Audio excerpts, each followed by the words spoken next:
بات پر تو یہ تو یہاں سے اسٹارٹ ہی نہیں ہو سکتا. It's a non starter for PMLN. نہیں تو اس کا مطلب تو پھر یہی ہے نا کہ پاکستان پیپلز پارٹی کے اوپر صرف اس لیے پریشر ڈالا جا رہا تھا استعفے دینے کے لیے کہ اگر کل کو کوئی بات ہوتی ہے تو آپ کہہ سکیں کہ اصل میں پاکستان پیپلز پارٹی نے ساتھ نہیں دیا, ورنہ ہم تو استعفے دینے کے لیے تیار تھے. اندر سے آپ بھی استعفے دینے کے لیے تو تیار نہیں ہے نا زبیر صاحب؟ دیکھیں, ایک تو PMLN کو یہ کسی کو اپنا کریڈینشیل شو کرنے کی ضرورت نہیں کہ وہ سب سے زیادہ قربانیاں اور سب سے زیادہ مصیبت PMLN نے اٹھائی ہے پچھلے 3-4 سال. پہلے جب حکومت میں تھے تو ہمارے ساتھ ہوا کیا, حکومت میں ہوتے ہوئے نواز شریف کو ڈسکوالیفائی کر دیا گیا, ان کے خلاف ریفرنسز بنائے گئے, ان کے خلاف سزائیں دی گئیں, ان کو جیلوں میں ڈالا گیا, مریم نواز کو جیل میں ڈالا گیا, ہمارے کتنے لیڈرز کے خلاف کو جیلوں میں ڈالا گیا. آج بھی ہمارے پریزیڈنٹ جیل کے اندر بند ہے, ریفرنسز ہیں, کیسز ہیں, پتہ نہیں کیا کیا ہے. مریم نواز کو 2 دفعہ جیل میں ڈالا گیا. تو ہمیں ابھی یہ بتانے کی ضرورت ہے کہ ہم کتنے اس حکومت کے خلاف ہیں اور ہم کس طرح سے جدوجہد کر رہے ہیں. اگر ہم نے ملنا ہوتا یا ہم نے کچھ کرنا ہوتا تو ہم 2018 کا جو الیکشن دھاندلی شدہ الیکشن تھا اس میں سب سے زیادہ سیٹیں پنجاب اسمبلی میں تو نون لیگ کی تھی, جو after all said and done. تو ہم تو بڑے آرام سے اس وقت بنا لیتے, لیکن ہم نے کہا کہ ہم اس قسم کی حرکت نہیں کریں گے کہ جس سے آپ کا اکھاڑ پچاڑ والا ماحول ہو اور پیسے کی لین دین ہو, یہ سارا چیزیں. تو میرا نہیں خیال ہے کہ پیپلز پارٹی ہمارے پر یہ الزام لگا سکتی ہے کہ ہم اسٹیبلشمنٹ کی جماعت ہے یا کوئی اور گیم پلے کر رہے ہیں. نہیں تو زبیر صاحب, what is the way forward now? دیکھیں 11 اپریل کو پاکستان پیپلز پارٹی نے سینٹرل ایگزیکٹو کمیٹی کا اجلاس بلایا ہے. اگر سینٹرل ایگزیکٹو کمیٹی اجلاس میں استعفوں کا فیصلہ نہیں ہوتا تو اس میں تو پھر کوئی دو رائے نہیں ہے کہ نہ تو پاکستان مسلم لیگ نون استعفے دینے کی پوزیشن میں ہوگی, نہ JUI پوزیشن میں ہوگی کہ استعفے دے, اور نہ ہی PDM کی بقیہ 8 جماعتیں جن کا کنسنسس ہے کہ ریزگنیشنز ہونے چاہیے. تو پھر کیا کریں گے آپ؟ نہیں, وہ پہلے دن سے ہم نے یہ کہا تھا کہ پیپلز پارٹی جو ہے یہ PDM کے پلیٹ فارم سے استعفوں کی بات ہوئی تھی, الگ الگ پارٹی کے پلیٹ فارم سے استعفوں کی بات نہیں ہوئی تھی. اور اس کی لاجک ہے کہ سب مل کے جب استعفے دیں گے تو اس کا پریشر اور ہوگا, وہ نمبر آف سیٹس اتنی زیادہ ہوں گی کہ اس کے لیے حکومت کے لیے وہ بائی الیکشن کرانا امپاسبل ہوگا. اگر ایک پارٹی ANP دے دے یا PMLN دے دے تو اس کا کوئی فائدہ نہیں ہوگا. ANP کیوں مان گئی تھی؟ تو سب پارٹیز کا وہ تو اس وقت لاجک بنتی ہے کہ جب سب پارٹیز مل کے. ہم نے تو کبھی بھی نہیں کہا تھا آن ہم دے دیں گے استعفے اگر ہم آگے چلے جائیں گے اور پتہ چلا کہ سارا میدان ہم پیپلز پارٹی اور PTI کے لیے خالی چھوڑ. ٹھیک ہے, بہت بہت شکریہ زبیر صاحب آپ کے وقت کے لیے. پاکستان مسلم لیگ نون کے مرکزی رہنما ترجمان مریم نواز شریف صاحبہ, محمد زبیر صاحب ہمارے ساتھ موجود تھے. گفتگو آپ نے سنی. ابھی ایک بریک لیں گے اور بریک کے بعد جب واپس آئیں گے تو پھر شہر قائد کا رخ کریں گے. کراچی سپریم کورٹ رجسٹری میں چیف جسٹس آف پاکستان نے بڑے اہم مقدمات کی سماعت کی ہے. ان مقدمات پر کچھ بات ہوگی. اس بریک کے بعد ہمارے ساتھ رہیے.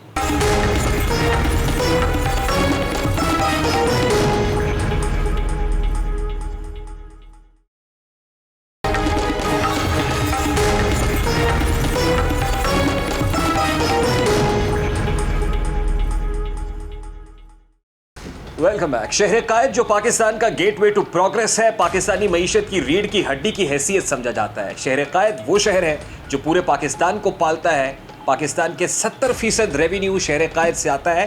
مگر شہر قائد کے بارے میں ہمیشہ کہا جاتا ہے کہ کراچی کا کوئی نہیں ہے, کراچی کا پرسان حال کوئی نہیں ہے, کراچی مسائلستان بنتا جا رہا ہے, کراچی کے مسائل جو کہ تو ہیں, لیکن ان کو کریکٹ کرنے والا, ان کو ریفارم کرنے والا کوئی دکھائی نہیں دیتا.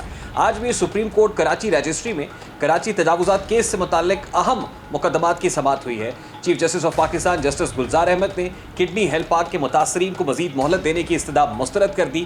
ساتھ ہی ساتھ کمشنر کراچی سے تجاوزات کے معاملے پر رپورٹ طلب کی گئی, جس میں کمشنر کراچی کی جانب سے جب رپورٹ سامنے آئی تو چیف جسٹس آف پاکستان کا کہنا تھا کہ کمشنر کراچی سمجھتے ہیں کہ شاید ڈیپٹی کمشنر کی رپورٹس پر ہی معاملے کو دیکھا جائے گا, اور ہر رپورٹ کے اندر لکھا ہے کہ رپورٹ کا انتظار ہے, تو کیوں نہ کمشنر کراچی کو ان کے عہدے سے ہٹا دیا جائے.